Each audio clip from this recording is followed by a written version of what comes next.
조금이라도 노화를 늦추고 싶다면 가속 노화 그리고 저속 노화를 꼭 기억해 주세요. 자, 가속 노화는 실제 나이가 들지 않았음에도 불구하고 우리 몸의 이 신체의 노화가 빠르게 가속돼서 본인의 실제 나이보다 얼굴은 물론 신체 기능과 건강, 이런 노화 과정이 굉장히 많이 진행된 현상을 말하는데요. 우리 어렸을 때 보면 이런 말도 있잖아요. 야, 너 왜 이렇게 애늙은이 같냐? 이런 농담도 굉장히 많이 하잖아요. 이 반대말은 또 저속노화라는 게 있는데 말 그대로 가속노화의 반대말이에요. 정제탄수화물은 흰빵, 파스타와 국수와 같은 정제된 탄수화물인데 이런 식품들은 혈당을 급격히 상승시켜요. 이로 인해서 인슐린 분비가 늘어나고 체내 염증 반응도 같이 일어나게 돼요. 이런 현상이 계속 지속되다 보면 이렇게 우리 몸에서 인슐린 저항성이 발생할 수도 있고, 건강한 습관이 항상 나를 만든다. 건강한 삶을 원하시면 지금 바로 구독을 눌러주세요.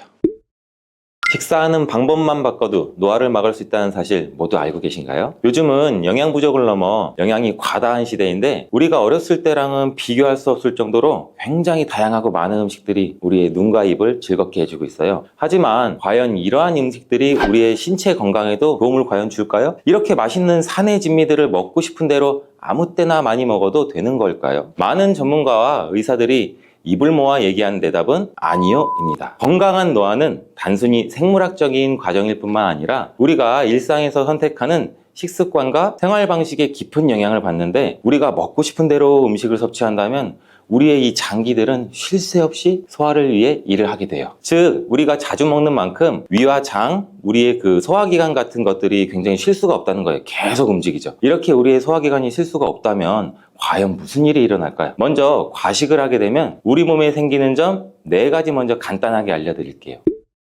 첫 번째는 혈당 상승입니다. 우리 몸이 과식을 하게 되면 혈당 수치가 급격하게 상승할 수가 있는데, 특히 단순당이 많이 포함된 음식, 빵이나 과자, 캔디류, 초콜릿, 흔히 하는 굉장히 단 음식 있잖아요. 이러한 달달구리한 간식들을 굉장히 많이 섭취하게 되면 우리 몸의 인슐린 저항성이라는 게 증가할 수가 있는데, 이 인슐린 저항성이 증가하면 당뇨병의 위험률도 높일 수 있습니다. 자, 두 번째, 심혈관 질환에 노출될 가능성이 높아지는데, 이렇게 지속적인 과식은 고혈압이나 고지혈증이나 이런 심혈관 질환 위험도 같이 증가시키는데, 지방과 같은 나트륨이 많은 음식을 과도하게 섭취하면 우리 심장 건강에 매우 부정적인 영향도 미칠 수가 있어요. 또 세 번째, 우리가 흔히 알 수 있듯이 소화불량, 많이 먹으면 소화도 안 되고 더부룩하고 가스 차고 배가 아프고 이렇게 소화불량을 일으킬 수가 있는데, 이러한 과식은 우리 소화 시스템에 과부하를 줄 수가 있어요. 너무 많은 음식을 한 번에 섭취하면 위에서 소화를 제때 하지 못해서 소화불량, 복부 팽만, 가스, 아니면 배가 아프고 여러 가지 증상들이 나타날 수가 있어요. 네 번째, 체중 증가입니다. 많은 사람들도 알다시피 과식은 불필요한 칼로리 섭취를 굉장히 많이 초래하는데, 이는 또 쉬운 체중 증가로 이어질 수가 있고, 이렇게 체중이 증가하면 많은 병의 원인인 비만의 위험도가 높아지는데 다양한 건강 문제를 초래할 수도 있습니다. 이제부터는 내 입이 즐겁다고 해서 음식을 과하게 자주 많이 먹으면 절대 안 되겠죠. 그렇다면 공복을 유지할 땐 좋은 검은 어떤 것들이 있을까요? 자, 첫 번째, 인슐린 수치가 낮아져 혈당 조절에 도움을 줍니다. 공복이 인슐린 수치를 낮춰주는데 그 이유는 주로 체내 우리 에너지 대사와 관련이 있어요. 이 공복 상태에는 음식 섭취가 없기 때문에 혈중 포도당 농도가 낮아지는데, 이때 혈당이 낮아지면 체내 인슐린 수치도 자연스럽게 감소하게 돼요. 이 인슐린은 혈당을 조절하는 호르몬인데, 이 혈당이 높을 때 분비가 되어 혈당을 낮추는 역할도 같이 해요. 따라서 음식이 없을 때는 인슐린의 필요성도 줄어들게 되는데, 이것이 혈당 조절에 도움을 주는 것이에요. 모든 사람이 공복을 오랜 기간 동안 유지하는 것이 좋다라고 말씀드리는 것이 아니고, 예를 들면 당뇨가 있으신 분들 같은 경우에는 공복 상태가 또 너무 길어지게 되면 오히려 저혈당을 초래할 수가 있으니 자신의 몸 상태에 따라서 공복 기간을 잘 유지하시면 굉장히 좋을 것 같습니다. 두 번째는 세포의 자가 포식 작용이 촉진돼서 세포의 노화를 늦추는데 도움을 줄 수 있어요. 좀 어려운 말이 들어갔죠? 자, 이게 뭔가 살펴보면 하버드 의대 교수 데이비드 싱클레어 박사는 단식이 오토파지를 활성화시켜서 건강하게 장수할 수 있는 비결로 꼽았는데, 이 세포의 자가포식, 즉 오토파지라는 말은 스스로 자동이라는 뜻의 오토와 먹는다라는 뜻의 파지가 합쳐진 단어예요. 우리 몸속에는 이렇게 자동적으로 회복되는 시스템이 누구한테나 있지만, 이 시스템을 활성화하려면 공복을 일정 시간 동안 유지해야 하는데, 이러한 현상이 손상된 세포 성분을 분해하고 재활용하고 이러한 과정을 통해서 체내의 세포들이 스스로 몸속에 있는 단백질 부산물을 정화를 하게 돼요. 이러한 정화 과정을 거치면 우리 몸에 건강한 세포를 만들어내서 이 세포의 노화를 늦출 수도 있고, 이 세포의 노화를 늦추는 게 결국에 우리 몸의 노화를 막는 데도 도움을 줄 수 있다는 것입니다. 세 번째, 체중 조절에 도움이 됩니다. 공복 시간이 길어지면 음식을 섭취해서 얻어지는 부산물인 포도당이 없으니 체내에서 대신 지방을 분해한 물질로 에너지원으로 대체해서 사용하게 되는데, 이러한 공복 시간이 약 12시간 이상 지속되면 간에서 지방세포를 분해하기 시작하고 우리 몸은 이 저장된 지방을 에너지원으로 사용하기 시작해요. 이것이 지방을 감소시키며 체중 조절에도 굉장히 많은 도움을 줄 수가 있죠. 이러한 여러 가지 이유로 공복이 건강에 좋은 영향을 주는데요. 그렇다면 이렇게 건강에 이로운 공복이 누구에게나 도움이 되고 좋은 점만 있는 걸까요? 과연? 아까도 잠깐 설명드렸듯이 아쉽게도 모두에게 해당되진 않아요. 그리고 공복을 유지할 때도 주의할 점이 굉장히 많아요. 이게 너무 오랜 시간 동안 공복 상태를 유지하면 우리 몸의 신진대사가 떨어질 수가 있고, 또한 영양소도 결핍이 일어날 수가 있어요. 이러한 공복은 혈당 수치를 지나치게 또 낮출 수도 있고, 그렇게 되면 저혈당 증상이 나타날 수 있고 어지러움, 피로, 두통, 계속 맞물려서 안 좋은 증상이 톱니바퀴처럼 굴러갈 수가 있어요. 특히 제일 중요한 건 당뇨가 있거나 다른 대사질환이 있는 경우에는 공복을 유지할 때는 무턱대고 공복을 유지하는 시간을 길게 갖지 마시고 본인의 건강 상태에 따라서 잘 조절해서 실천해야 되는 게 첫 번째 키 포인트입니다. 누구는 1년에 1살씩 나이를 먹고 또 누구는 2살씩 먹을 수도 있다고 하는데, 저는 1살도 먹기 싫어요. 이러신 분들이 대부분이죠. 조금이라도 노화를 늦추고 싶다면 가속노화 그리고 저속노화를 꼭 기억해 주세요. 자, 가속노화는 실제 나이가 들지 않았음에도 불구하고 우리 몸의 이 신체의 노화가 빠르게 가속돼서 본인의 실제 나이보다 얼굴은 물론 신체 기능과 건강, 이런 노화 과정이 굉장히 많이 진행된 현상을 말하는데요. 우리 어렸을 때 보면 이런 말도 있잖아요. 야, 너 왜 이렇게 애늙은이 같냐? 이런 농담도 굉장히 많이 하잖아요. 이 반대말은 또 저속노화라는 게 있는데, 말 그대로 가속노화의 반대말이에요. 이 생활습관과 식단, 환경들을 조절해서 우리 몸의 신체 노화 속도를 늦추는 거예요. 이 가속노화를 일으키는 원인 식품에는 두 가지가 있는데, 그건 바로 정제탄수화물과 단순당입니다. 이 정제탄수화물은 흰빵, 파스타와 국수와 같은 정제된 탄수화물인데, 이런 식품들은 혈당을 급격히 상승시켜요. 이로 인해서 인슐린 분비가 늘어나고 체내 염증 반응도 같이 일어나게 돼요. 이런 현상이 계속 지속되다 보면 이렇게 우리 몸에서 인슐린 저항성이 발생할 수도 있고, 이로 인해 각종 성인병을 유발할 수도 있게 되는 것입니다. 단순당 또한 가속노화를 촉진시키는데, 이 설탕이 많이 포함된 음료나 과자 같은 거는 우리 몸속에서 노화 과정을 가속화시키는 원인이 되고, 또 이 단순당은 체내에서 빠르게 흡수돼서 염증을 유발하기 때문에 설탕이나 과당, 시럽 등이 포함된 탄산음료, 당분이 많이 함유된 과일 같은 거는 몸의 산화 스트레스를 증가시키기도 하고 우리 몸의 염증과 노화도 같이 촉진시킨다고 해요. 이렇게 또 음료를 선택할 때는 당이 적은 천연 과일 주스나 허브차 같은 것을 선택하는 것이 좋은데, 이러한 음료는 영양소가 풍부하면서도 단순당의 섭취를 최소화할 수 있어요. 이제부터는 이러한 음료로 대체 마시는 것을 잊지 마세요. 그렇다면 이렇게 몸에 안 좋은 가속노화를 억제하고 오히려 노화 속도를 늦춰주는 저속노화 식단도 있을까요?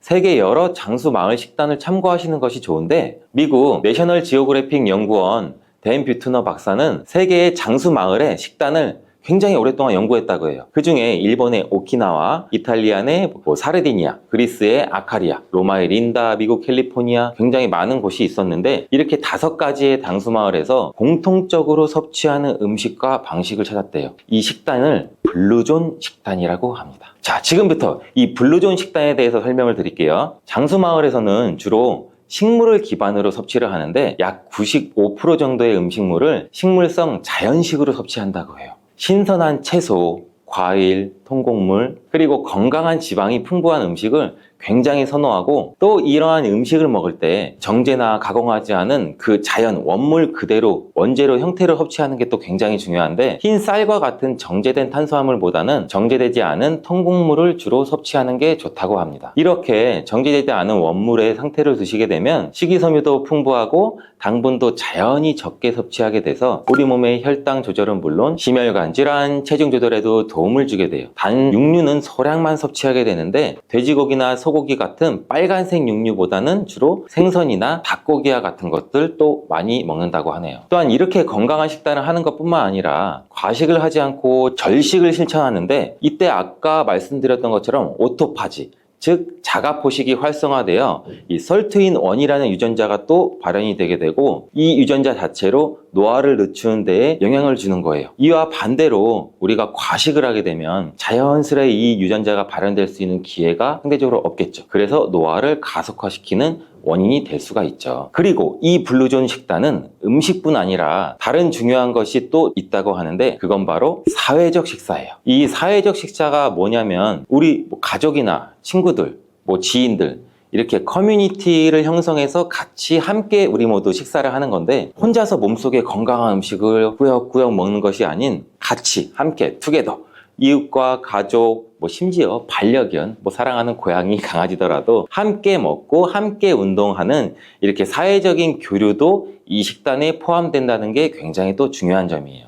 식단 말고도 노화에 좋은 음식들은 무엇이 있을까요? 노화를 늦추는 음식 3가지 제가 바로 알려드릴게요.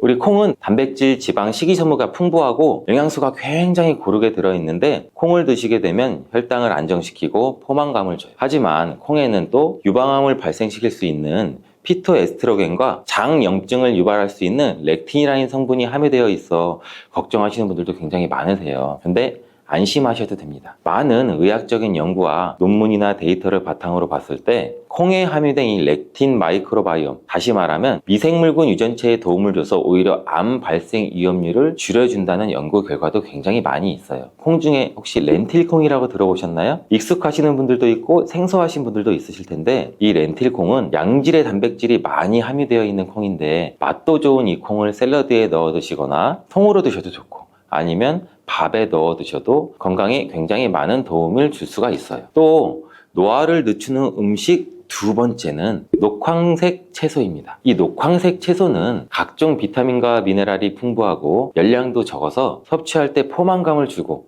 또 식이섬유도 많아 혈당도 천천히 올려주는데, 혹시 파이토케미컬이라고 들어보셨나요? 식물을 뜻하는 파이토와 화학을 뜻하는 케미컬의 합성어인데, 말 그대로 식물 자체, 그 본연이 가지고 있는 화학 물질을 말해요. 우리 그 다양한 색깔을 가지고 있는 채소와 과일은 각각 그 영양소가 굉장히 달라요. 이 다채롭게 골고루 섭취하면 몸에 이로운 다양한 성분을 같이 섭취하는 건데, 이 또한 채소에는 항산화 영양소도 함유하고 있어서 노화 예방에 도움이 되는데, 이제부터는 매 식사 때마다 잊지 말고 다양한 색깔의 채소를 충분히 섭취하는 게 좋습니다. 노화에 도움은 음식 3번째는 고기와 생선입니다. 자, 채식만 좋다고 생각하시는 분들, 고기가 노화 예방에 도움이 된다니 놀라셨나요? 사실 적절한 양의 고기와 생선은 혈당을 거의 올리지 않으면서 단백질이 풍부해서 우리 몸에 이 근육을 유지하는 데 도움을 줘요. 특히 BCAA가 포함된 단백질은 인슐린 자극을 하지 않으면서도 근육 합성을 굉장히 많이 촉진을 시키는데, 이러한 근육 감소가 많이 생길 수가 있는 연세가 드신 중장년층, 노년층들에게는 특히나 이러한 단백질 섭취가 굉장히 중요해요. 하지만 이렇게 우리 몸에 꼭 필요한 고기와 생선도 너무 과하게 많이 드시게 되면 오히려 해가 될 수가 있어요. 인슐린 분비를 높일 수가 있어서 너무 맛있다고 많이 드시지 말고 꼭 적절한 양으로 섭취해 주는 거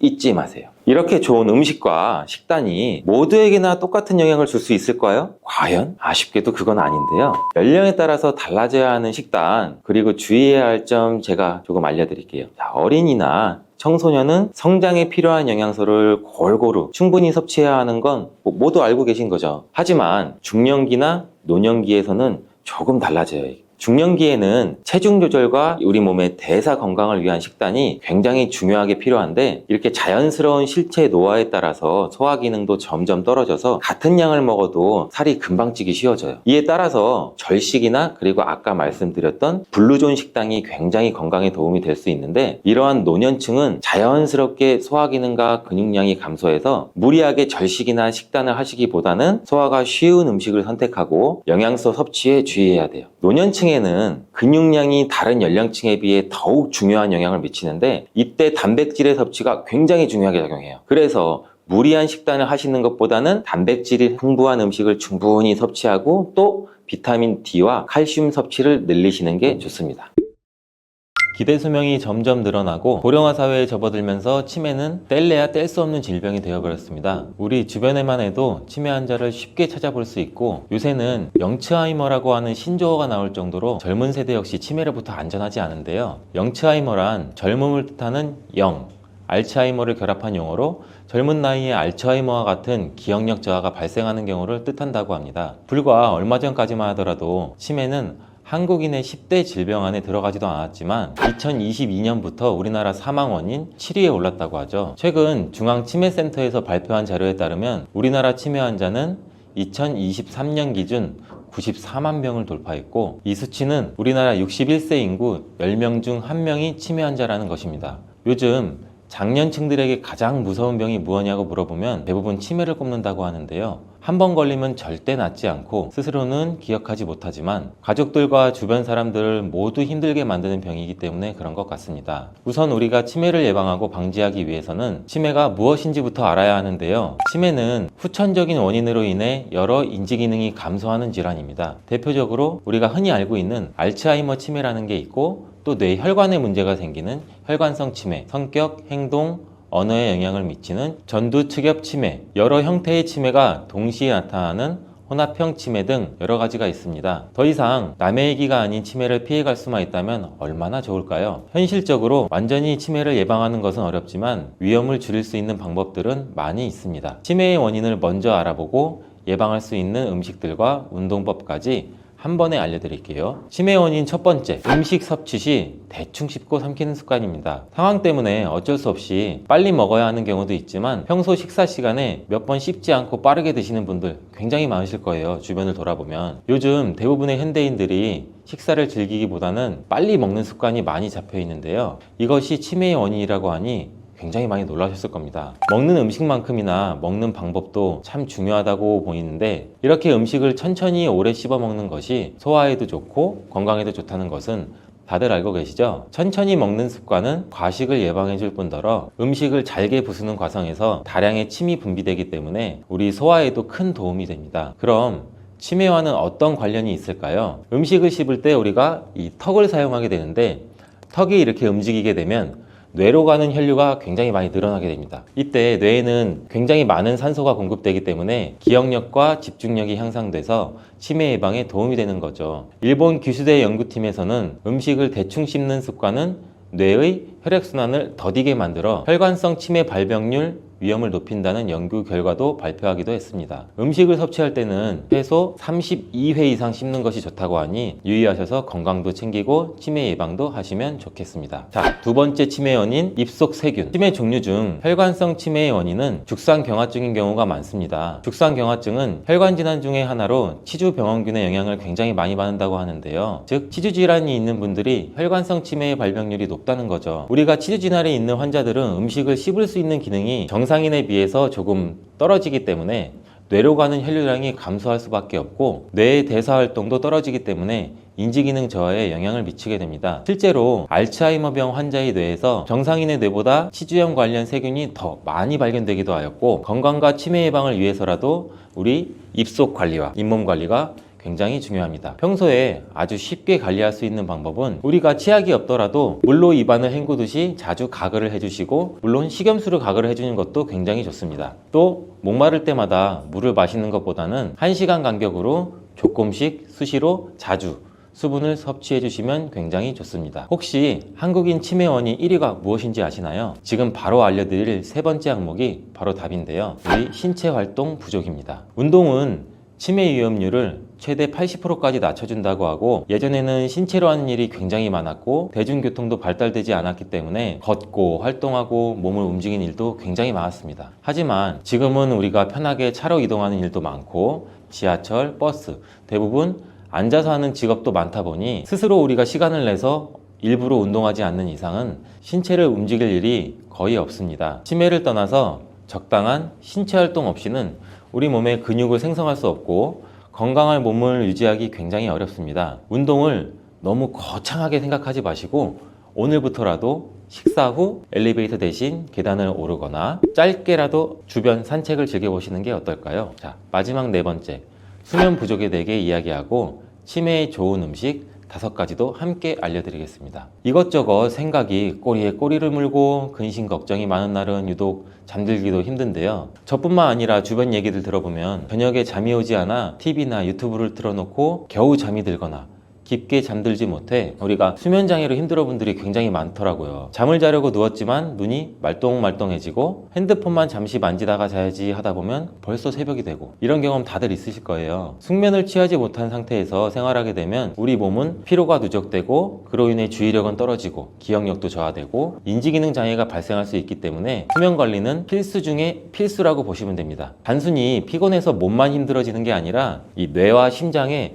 과부하가 걸려 치매 위험도 굉장히 높일 수 있고 수면 관리도 절대 소홀히 하시면 안 됩니다. 이런 수면 전문가인 매슈워크 박사는 만성 수면 부족을 서서히 진행되는 안락사라고 표현할 정도로 수면의 양과 질이 우리 일상에서 얼마나 중요한지 알려주고 있는데요. 걱정이 많으시다면 자신만의 방법으로 자기 전에 노트에 한번 적어본 후 잊어버리시고 아니면 핸드폰은 되도록 보지 않는 것이 수면 건강에 정말 많은 도움이 될 것 같습니다. 우리가 모든 질병이 그러하듯 하나만 바꾼다고 좋아지는 것이 아니라 전반적인 생활 습관을 개선해야 되는데요. 치매에 좋은 음식은 어떤 것들이 있는지 한번 알려드릴게요. 첫 번째로는 다크 초콜릿. 건강을 생각한다면 초콜릿이 들어간 음식은 우리는 자연스럽게 피하게 됩니다. 우리가 마트나 편의점 쉽게 접할 수 있는 초콜릿은 카카오 함량이 굉장히 낮고 첨가물과 당류가 굉장히 많이 들어가 있지만 다크 초콜릿은 카카오 함량이 높아 건강상에 이로운 점이 많습니다. 카카오 함량이 높은 것을 드시는 게 여기서 키 포인트 핵심인데, 항산화 성분과 플라보노이드 성분이 풍부하여 뇌에 있는 혈류를 개선시켜주고 또 뇌 기능을 향상시키는 데 도움을 주며 일부 연구 결과에서는 이러한 다크 초콜릿이 기억력과 인지 기능을 개선하는데 굉장히 긍정적인 영향을 미친다고 보고된 적도 있습니다. 초콜릿을 구입하실 때는 카카오 함량을 꼭 확인하셔서 함량이 높은 것을 구입하셔야 건강에 도움을 받을 수 있고 기타 첨가물 양이 적어진다고 보시면 됩니다. 카카오 함량이 높아질수록 단맛보다는 약간 쌉싸름한 맛이 더 강해서 자연스럽게 과다 섭취도 방지할 수 있습니다. 그리고 두 번째, 마시는 차. 우리 모닝커피 드시는 분들 정말 많으시죠? 커피가 절대 나쁘다는 것은 아니지만 치매 예방을 위해서는 녹차를 생활화 해보시는 건 어떠세요? 녹차에는 카테킨과 플라보노이드라는 항산화 성분이 들어있어 혈액순환을 돕고 세포에 있는 노화도 막아줍니다. 한 연구 결과에서 이러한 플라보노이드가 풍부한 음식을 추가로 섭취하였을 때 치매 위험이 28%나 낮아졌고 또 녹차나 홍차를 하루 5잔 마신 경우는 치매 위험이 크게 감소한 것으로 관찰되었는데요. 하지만 너무 과한 섭취는 또 우리 몸에 간에 무리를 줄 수 있기 때문에 하루 1~2잔 정도 드시는 것을 추천드립니다. 그리고 세 번째, 베리류. 저희 어머니께서는 눈 건강에 도움이 된다면 블루베리를 어렸을 때부터 굉장히 많이 저한테 권하기도 하고 섭취를 하셨는데, 이러한 블루베리는 눈 건강뿐만 아니라 블루베리에 함유된 안토시아닌, 폴리페놀, 베타카로틴 등 강력한 항산화 성분들이 이러한 인지력 감퇴를 늦추고 신경 전달을 촉진시켜줘 치매 예방에도 도움이 되는 굉장히 고마운 과일이었습니다. 미국 하버드 의대 정신과 전문의 우마나이드 교수는 뇌가 건강하게 노화되는데 가장 좋은 음식으로 블루베리를 꼽았고, 중장년층 치매 예방 음식으로는 블루베리가 가장 좋다는 연구 결과도 있습니다. 블루베리 외에도 라즈베리, 딸기, 크랜베리, 아사이베리, 이렇게 베리류는 치매에 좋은 영향을 주기 때문에 하루 권장량만 잘 지켜서 매일 꾸준히 드시면 굉장히 좋은 음식입니다. 자, 네 번째, 올리브유.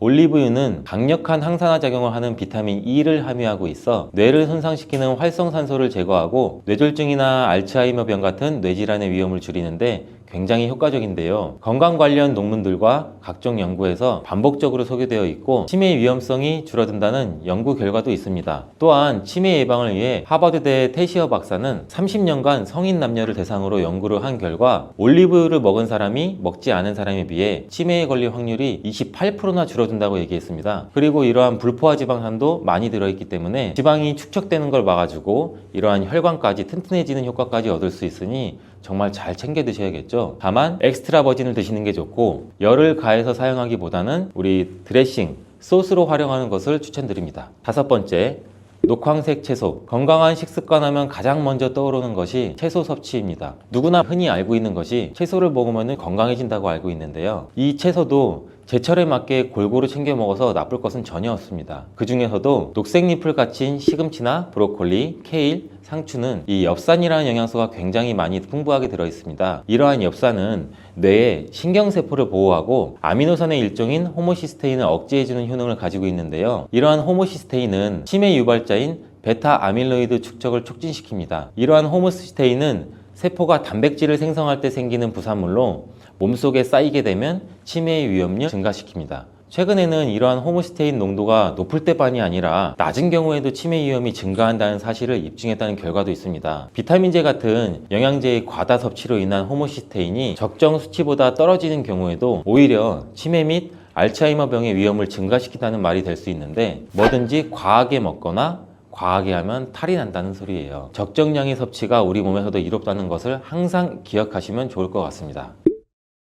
치매에 좋은 운동법도 있는데요. 치매하면 떠오르는 운동이 있으세요? 저는 이러한 손 운동이 가장 많이 떠오르는데요. 잼잼잼 하는 거, 손끝을 치거나 주먹을 쥐었다가 하는 동작, 박수치기, 손등치기, 이러한 운동들 굉장히 많이 보셨을 거예요. 이러한 운동들이 정말 별거 아닌 것 같지만 이러한 뇌 신경세포를 부활시켜 인지기능 향상에도 도움이 된다고 알려져 있습니다. 이 외에도 쉽게 하실 수 있는 운동법들이 굉장히 많이 있으니 참고하셔서 치매 예방에도 도움이 되셨으면 좋겠습니다. 치매에 좋은 운동, 첫 번째, 명상. 스트레스는 만병의 근원인 거 굉장히 많이 알고 계시죠? 스트레스를 많이 받으면 당연히 뇌 건강이 나빠지고 치매 위험률도 높아집니다. 하지만 스트레스를 잘 다루는 게 쉬운 일은 아니기 때문에 대다수가 폭식을 하거나 폭음을 하며 넘기는 경우가 굉장히 많습니다. 이러한 방법은 당뇨뿐만 아니라 각종 질환에 노출될 가능성이 높기 때문에 지혜롭게 우리가 스트레스를 푸는 법을 찾는 것이 좋은데, 가장 대표적인 것이 명상입니다. 하루 종일 일하고 생각하느라 과부하에 걸려있는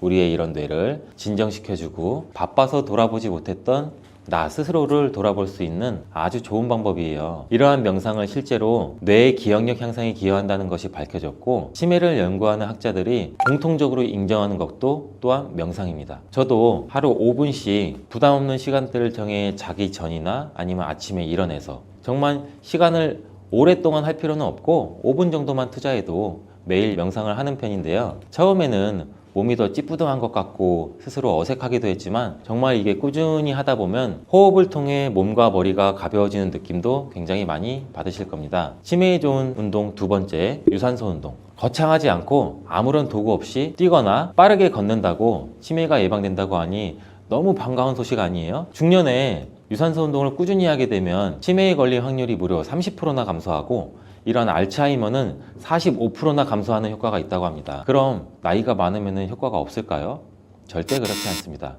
물론 젊었을 때부터 시작하면 좋겠지만 지금부터라도 시작하시면 유산소 운동을 하지 않은 분들과 비교했을 때 치매 발병률에는 분명 차이가 있습니다. 관절에 무리가 가지 않는 선에서 20분에서 30분 정도 가볍게 걷거나 호흡이 가빠지게끔 땀이 조금 날 정도로 뛰는 것도 좋은 방법입니다. 근데 관절이 많이 나쁘신 분들은 물속에서, 즉 수영장 같은 곳에서 관절에 무리가 가지 않게 유산소 하는 방법도 있습니다. 하루 이틀 욕심내서 과하게 운동하시는 것보다는 꾸준히 매일매일 하는 것이 중요하니 절대 무리는 하지 마세요. 치매에 좋은 운동 세 번째, 근력 운동. 근력 운동에 대해서 말씀드리면, 나이가 들수록 40세부터 근육량이 서서히 줄어들게 됩니다. 이러한 근육 감소는 단순한 신체 변화가 아니라 뇌에 영향을 미쳐 우리 인지 기능을 저하시키고 쉽게 피로해지고 신체의 전반적인 이러한 밸런스가 깨지는 거예요. 근육량이 적을수록 알츠하이머병을 일으키는 베타 아밀로이드라는 단백질이 우리 뇌에 더 많이 축적된다는 연구 결과도 있습니다. 그런데 이렇게 근력 운동을 하면 고강도의 운동, 힘든 운동이라고 생각하셔서 시작부터 안 하시는 경우가 굉장히 많은데 절대 그렇지 않습니다. 어떤 운동이든 내 몸에 맞게 꾸준히 하는 것이 가장 중요한데, 집에서 할 수 있는 운동도 굉장히 많아요. 우리가 집에서 할 수 있는 맨몸 운동으로는 우리가 흔히 알고 있는 플랭크, 그리고 앉았다 일어났다 스쿼트, 팔굽혀펴기가 있고, 도구를 이용하고 싶다고 하시면 가벼운 아령을 구입하셔서 활용해 보는 것도 좋을 것 같습니다. 전 세계 위암 발병률 1위, 전 세계 대장암 발병률 1위 대한민국. 듣기만 해도 내 건강에는 이상이 없는지, 어떻게 하면 예방할 수 있는지 걱정스러운 생각이 꼬리에 꼬리를 물기 시작하는데요. 현대인들이 가장 두려워하는 질병은 과연 무엇일까요?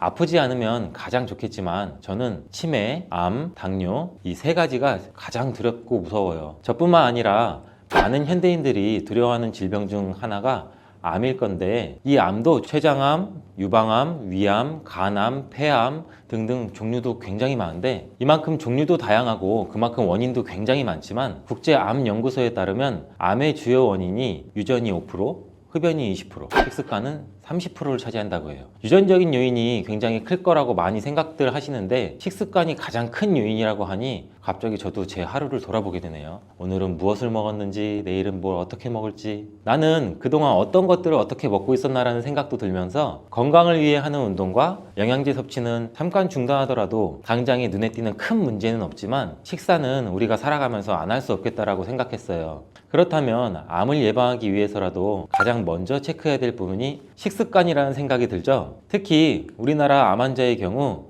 발병 원인 대부분이 식습관과 관련 있는 것으로 나타났다고 하는데 늦었다고 생각하지 마시고 음식의 유혹에서 벗어나 좋은 식습관을 만드셨으면 좋겠습니다.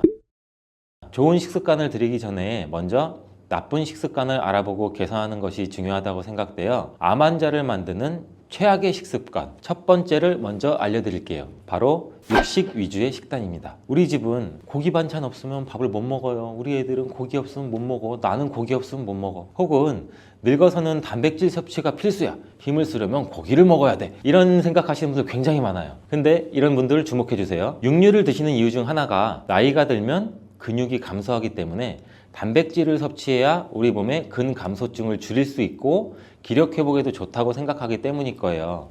근데 게다가 철분, 아연, 비타민 등 여러 영양소를 풍부하게 함유하고 있어서 에너지를 북돋아주고 면역 강화에도 도움되는 건 사실이에요. 하지만 일부 연구에서는 과도한 육류의 섭취는 대장암의 위험도를 높일 수 있다고 얘기하고 있습니다. 육류 자체에는 아무런 해가 없지만 이것을 어떻게 얼마나 먹느냐에 따라 문제가 발생할 수 있다는 거예요. 그렇다면 어느 정도가 적당한 섭취량일까요? 개인의 성별, 체중, 연령에 따라 차이가 많이 있지만 성인 기준으로 보면 하루 평균 60에서 100g 정도가 적당하다고 합니다. 60g 정도를 예를 들면 달걀 하나 정도의 부피인데요. 이렇게 삼겹살을 구워 먹거나 불고기 등을 먹는다고 가정했을 때 무조건 60g 이상은 당연히 드실 거예요. 여러분들도 1인분, 반인분만 드시지 않잖아요. 60g을 초과한 나머지는 단백질로 흡수되지 못하고 분해되는 과정에서 물론 좋은 물질도 있겠지만 나쁜 물질도 많이 생겨나게 됩니다. 그만큼. 그리고 장으로 보내지면 장에도 굉장히 무리가 가겠죠. 면역력이 떨어진 상태에서는 암에 걸릴 확률이 다른 거에 비해서 높아지는 거죠. 단 면역력이 높다면 상관없지만 이런 일상이 계속 반복된다면 우리 장은 고통받기 때문에 면역력도 떨어질 수밖에 없습니다. 예전에는 유산균 같은 경우도 변비나 설사가 있기 때문에 드시는 분들이 굉장히 많으셨는데 이제는 장에는 무수히 많은 세균들이 있어요. 우리 몸에는 이 세균들이 우리 몸의 전체 면역 조절에 영향을 미치는 부분이 크기 때문에 면역력을 위해서 유산균 섭취를 굉장히 많이들 하세요. 이렇듯 장과 면역은 굉장히 밀접한 관련이 있는데 하루에 필요한 양만큼 먹으면 문제가 전혀 없지만 육류를 지속적으로 많이 먹는 것이 문제입니다. 그리고 가공육이나 고지방 육류의 섭취보다는 닭가슴살, 해산물 같은 저지방 식품을 선택하는 것이 좋고 채소에도 단백질이 많기 때문에 육식으로만 단백질을 섭취해야 한다는 생각은 절대 멈추셔야 돼요. 그럼 반대로 암을 예방하는 식습관은 뭐가 있을까요? 자, 식물성 단백질을 많이 섭취하는 겁니다. 우리의 선조는 예로부터 오랜 식문화를 바탕으로 음식에 맞는 소화기관을 가지게 되었는데 동양인들은 상대적으로 장이 길기 때문에 육식을 하게 되면 음식이 장에 머무르는 시간이 길어서 독소가 많이 생기게 된다고 해요. 그래서 한국인들은 식물성 단백질이 잘 맞다고 하는데 식물성 단백질은 비교적 적은 지방과 콜레스테롤을 포함하고 있고 또 비타민, 미네랄, 섬유질, 항산화제 같은 다양한 영양소를 풍부하게 함유하고 있어 암 예방에 매우 유용하다고 합니다. 그리고 식물성 단백질은 대표적으로 우리가 흔히 알고 있는 콩, 견과류, 감자 등등이 있고 그 외에도 브로콜리, 청경채, 귀리, 토마토, 버섯, 시금치 생각보다 굉장히 다양한 곳에 단백질이 많이 함유되어 있어요. 또한 미국 국립암연구소에 따르면 콩류를 정기적으로 섭취하는 사람들은 암 발생률이 낮았고 심혈관 질환에도 도움을 준다는 연구 결과도 있습니다. 같은 콩도 어떻게 먹느냐에 따라 단백질의 흡수율이 달라지는데 가장 편하게 먹는 방법이 우리가 흔히 많이 마시는 두유로 마시거나 두부로 만들어 먹는 건데 이 방법은 약 65% 정도만 흡수가 되고 나머지는 흡수가 잘 안 된다고 해요. 이 콩을 발효시키게 되면 흡수율이 무려 95% 이상 늘어나기 때문에 된장, 청국장, 낫또 이런 정도로 발효된 식품으로 드시는 게 가장 좋고, 콩에 들어있는 이소플라본이라는 성분과 콩 단백질이 발효가 되면서 만들어내는 펩타이드라는 성분이 결합하여 암 억제 효과를 가져오는 것이에요. 이런 기전이 있는데, 이러한 발효식품들을 적절히 섭취하게 되면 장 건강과 면역력 향상에도 도움을 주기 때문에 암과 싸울 수 있는 힘이 우리 몸에서 생겨난다고 하는 것입니다. 이렇듯 콩의 이소플라본 성분이 유방암을 또 악화시킨다는 이야기도 있는데, 최근에는 이게 미국 국립암연구소에서 발간하는 국제학술지 캔서 스펙트럼에 게재된 내용을 보면, 콩에 들어있는 이소플라본을 자주 섭취한 여성은 유방암 재발 위험이 약 26%로 더 낮았고, 폐경 여성은 유방암 재발 위험이 28% 감소했으며, 에스트로겐 수용체 양성 유방암 생존자의 경우 또 유방암 재발 위험이 18%나 낮아지는 것으로 나타났습니다. 다만 주의할 점은, 이러한 이소플라본의 하루 섭취량이 60mg일 때 재발 위험 감소 효과가 가장 큰 것이지, 이게 좋다고 오히려 많이 먹으면 독이 될 수 있으니 영양제나 음식을 먹을 때 적절히 섭취하는 게 도움이 됩니다. 다음으로 암을 유발하는 최악의 식습관, 두 번째는 빠르게 먹기 습관. 우리나라 사람 빨리빨리 굉장히 많이 하잖아요. 빨리빨리 민족답게 사람 절반 이상이 10분 내에 식사를 마치고 15분 이상 천천히 먹는 사람은 단 10%밖에 불과하다고 합니다. 음식을 빨리 먹는 것만으로 위암이 걸린다고 얘기할 수는 없지만, 위나 식도질환의 가장 큰 원인이 빨리 먹는 습관이기 때문에 이 이유를 절대 배제시킬 수는 없습니다. 실제로 빠른 식사는 위암 발병률을 1.19배 높이고 역류성 식도염으로 이어질 확률도 높다고 해요. 그리고 국이나 물에 말아서 드시는 분들 굉장히 많으시죠. 저 같은 경우도 미역국 말아 먹고 사골 좋아하고 국에 말아 먹는 걸 굉장히 좋아하는데, 이렇게 말아 먹게 되면 제대로 씹지도 못한 상태에서 음식물이 위로 넘어가고, 위에서 소화를 시킬 때 침에서 나오는 아밀라제로 1차 효소로 분해를 시키지 못하기 때문에 소화를 시킬 때 부담이 늘어나게 돼요. 평소보다 많은 위산을 더 분비해야 된단 말이에요. 위는 당연히 무리할 수밖에 없고, 이런 식사가 지속적으로 반복이 되면 우리 위는 쉽게 지치고 상처를 입게 돼요. 위에 부담을 덜어주기 위해서라도 꼭꼭 씹어서 음식물 덩어리를 최대한 작게 만들고 국과 밥을 따로 먹어 음식이 빠르게 넘어가지 않게 식사를 하시는 게 중요합니다. 그럼 암을 예방하는 식습관 두 번째는 당연히 뭐가 되겠죠? 천천히 꼭꼭 씹어 먹는 습관이 되겠죠. 저는 그래서 어릴 때부터 부모님께 천천히 먹는 습관을 들여서 반대로 빨리 먹는 게 오히려 조금 힘들었어요. 그래서 남성분들은 알겠지만 군대를 가게 되면 굉장히 빨리 먹으라고 시키거든요.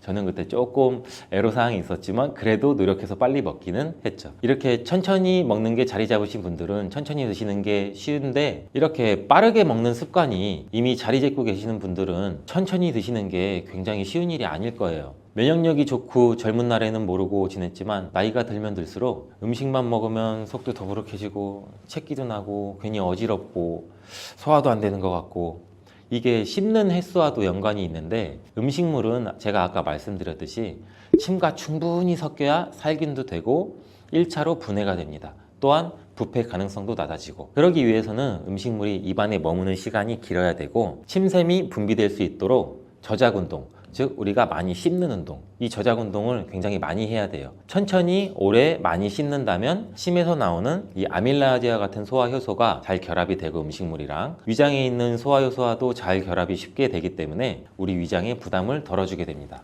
암 예방뿐만 아니라 영양소 흡수에도 용이하고, 우리 포도당이 혈류로 방출되는 것도 속도를 늦출 수 있어서 혈당 조절에도 도움이 됩니다. 그렇다면 천천히 먹을 수 있는 방법이 따로 있을까요? 제가 생각했을 때는 우선 식사 시간에는 스마트폰, TV, 각종 미디어를 차단하는 것이 좋고, 아무리 못해도 30회 이상 천천히 꼭꼭 씹을 수 있게 스스로 노력하는 자세가 필요합니다. 저는 혹시라도 급하게 먹어야 되는 상황도 올 수 있잖아요. 그런 상황이 오면 밥의 양을 조금 줄이더라도 천천히 먹으려고 노력하고, 아무리 바빠도 식사를 하면서 다른 일을 하지 않으려고 하는 나름의 방식이 있는데요. 이렇듯 자기만의 방식을 찾아가는 것이 중요하고, 일거리를 생각하다 보면 식사 시간이 굉장히 급해지고 빨리 먹을 수밖에 없어요. 좋은 영양분을 골고루 섭취하는 것도 좋지만 내 몸에 무리가 가지 않게 먹는 습관도 매우 중요하다는 것을 또 한번 기억하시기 바랍니다.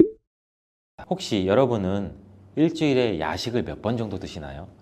야식 생각하면 야식을 끊는 사람들은 굉장히 대단하다고 생각해요. 저는 야식만큼 맛있는 게 없거든요. 근데 암 환자를 만드는 최악의 식습관 마지막 세 번째가 바로 야식입니다. 24시간 먹고 싶은 것을 배달시켜 먹을 수 있는 나라는 우리나라 뿐이에요. 게다가 24시간 운영되는 편의점에 새벽 늦게까지 문 열린 식당들도 많고 그만큼 야식을 찾는 사람이 많다는 건데, 이러한 야식은 고열량, 고지방에 자극적이고 맵고 짜고 달고 이런 음식이 굉장히 많고 거기다가 술까지 곁들이는 경우가 굉장히 많죠. 늦게까지 일을 하거나 고강도의 업무 그리고 또 뭐 스트레스 같은 거에 많은 날에는 내가 오늘 이렇게 열심히 일했으니까 먹어도 돼, 이런 보상 심리까지 작동해서 정말 더 자극적인 음식을 찾게 돼요. 한잔 하면서 스트레스 풀고. 근데 그런 게 굉장히 안 좋다는 거예요. 그리고 또한 음식물이 소화될 틈도 없이 쓰러지듯 집에 들어가서 잠을 자게 되죠.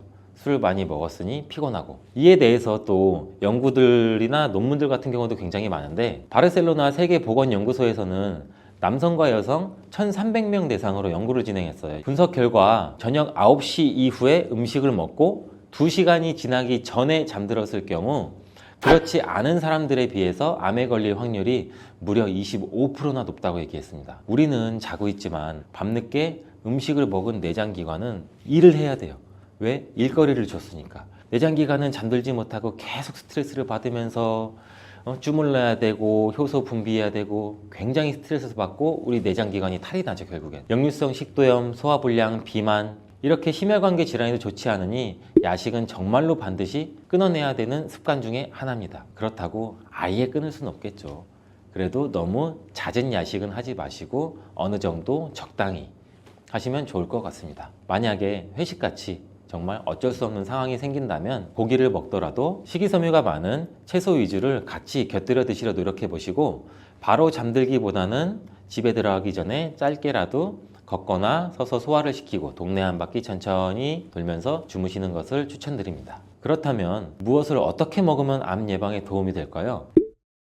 여기서 이런 생각이 들 수 있을 텐데, 빨주노초파남보, 무지개를 생각하세요. 식탁 위를 무지개색으로 물들이는 거예요. 어느 정도 감이 오시죠? 빨주노초파남보. 매 끼니마다 다양한 과일과 채소를 곁들여서 채소, 과일마다 각각의 색깔이 있죠. 파프리카도 빨간색도 있고 노란색도 있고 당근도 있고 오이도 있고. 미국 암협회에서는 하루에 5가지 색깔의 채소나 과일을 섭취하면 암에 걸리지 않는다며 파이버 데이라는 공식 구호도 있다고 해요. 이렇게 과일과 채소가 가진 천연색소가 몸속에 있는 나쁜 활성산소를 제거하고 각종 질병을 예방한다는 연구 결과도 굉장히 많이 있어요. 빨간색은 암세포 성장을 억제하고 면역 기능을 향상시켜주면서, 초록색은 대장암이나 전립선암, 유방암 같은 호르몬 관련된 암 위험도를 낮춰주며, 노란색은 항암 효과, 유방암에 도움이 된다고 합니다. 이 외에도 보라색은 암 성장 억제 효과, 흰색은 위암, 간암, 유방암, 대장암 예방과 강한 항균 작용을 한다고 해요. 그리고 잎이나 줄기, 뿌리도 골고루 드시는 게 좋고, 이왕이면 제철 과일, 제철 채소, 제철 식물, 이렇게 제철에 나오는 것을 활용하면 굉장히 좋습니다. 아무리 좋은 식당이라고 하더라도 많이 드시면 우리 몸은 부담을 느낄 수밖에 없는데, 당연히 과식은 금물입니다. 우리 모두 빨주노초파남보, 무지개 식탁 기억하시고 건강한 습관이 나를 만든다, 이것도 기억하시기 바라겠습니다.